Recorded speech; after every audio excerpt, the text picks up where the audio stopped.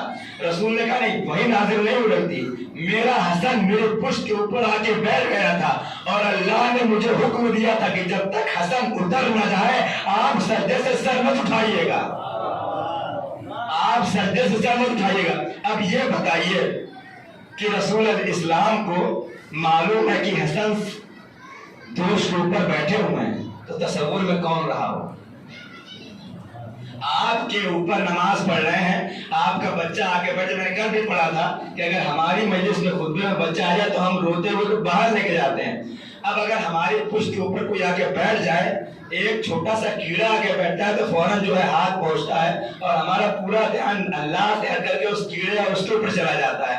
اب حسن جیسا بچہ آ کے پشت کے اوپر بیٹھا ہوا ہے، اب آپ اندازہ لگائیں، کوئی کہہ سکتا ہے کہ رسول کے ذہن میں حسن نہیں رہے ہوں گے؟ رسول کی فکر کے اندر، رسول کے تصور میں کون ہے؟ حسن ہے، کیونکہ اللہ کا حکم ہے۔ بھائی اگر کوئی مسلمان کہہ دے کہ میں نہیں مانتا رسول محو عبادت تھے تو وہ بات غلط ہے، کیونکہ رسول کو کہا گیا ہے کہ جب تک حسن اتر نہ جائے آپ کو سجدے سے سر نہیں اٹھانا ہے۔ اب رسول انتظار کر رہے ہیں اور انتظار اس بات کی دلیل ہے کہ وہ پورا ذہن اس بات پہ لگا کہ حسن اترے تو سجدے سے سر اٹھایا جائے۔ بات آپ تک پہنچ گئی نہیں؟ کچھ مجھے نہیں پتا، آپ نیند میں تو نہیں اس بات پڑھتے پر محمد بس آخری بات، الحمدللہ 30 منٹ کو اپنے آپ ہو ہی جاتا ہے، ایک صلوات اور پڑھتے پر محمد بس یہ آخری بات۔ اب ذہن رسالت میں کون ہے؟ امام حسن۔ پیچھے صحابہ تو دیکھ دیکھ کے ان کو تو پتہ ہی ہے، اب ہر آدمی یہ نہیں سمجھ رہا کہ سجدہ کیا پڑھے رسول اللہ، وہ تو سوچ رہا ہے کہ جلدی سے حسن اترے تاکہ نماز تمام ہو۔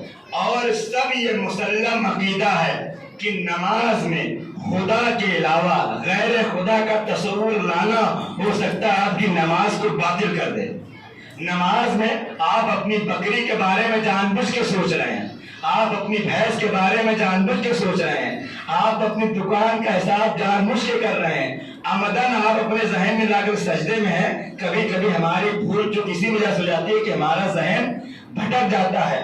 اگر جان بوجھ کر کے عمدن آپ غیر خدا کا تصور اپنی نماز میں لے کر کے آئیں گے تو یاد رکھیے نماز آپ کی باطل ہو جائے گی۔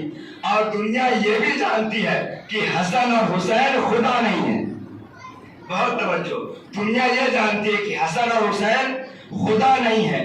نماز میں غیر خدا یعنی خدا کے علاوہ کسی اور چیز کا تصور لانا نماز کو باطل کر دیتا ہے۔ اب رسول سے پوچھے کہ یا رسول اللہ یہ بتائیے آپ کے ذہن میں بھی حسن، صحابہ کے ذہن میں بھی حسن، آپ کی نماز کا عالم کیا ہوا، آپ کی نماز کا حال کیا ہوگا؟ رسول آواز دیں گے میں دنیا کو یہی بتانا چاہتا ہوں کہ ذکر حسن اور ذکر خدا میں یعنی اس کائنات میں کچھ ایسے لوگ بھی ہیں جو خدا تو نہیں ہے لیکن خدا کے صفات کو لیے بیٹھے ہوئے ہیں۔ اگر ان کا نام نماز میں لیا جائے تو نماز افضل ہو جاتی ہے، اگر ان کا تصور ذہن میں آ جائے تو نماز افضل ہو جاتی ہے۔ روایت میں موجود ہے کہ اگر تمہیں رونا آتا ہے دنیا کے نام کے اوپر تم نماز میں نہیں رو سکتے، لیکن اگر حسین کے نام کے اوپر تمہاری نماز میں ایک قطرہ آنسو نکل آئے تو تمہاری نماز کا ثواب 70 گنا بڑھ جاتا ہے۔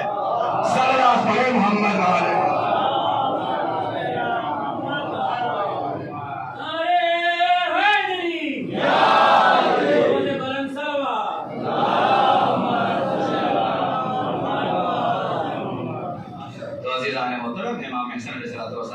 پشت رسالت کے اوپر آ کے بیٹھے ہوئے ہیں اور یہ بات عرض کر رہے ہیں، یہ بات دنیا کو سمجھا رہے ہیں کہ آج آپ اہمیت کا اندازہ لگائیں کہ آج اللہ نے حسن کے لیے کبھی حسین کے لیے نماز کو طول کروایا تھا تو کل حسین نے اس کا ادھار رکھا نہیں، اس کی قرض کو ادا کر دیا۔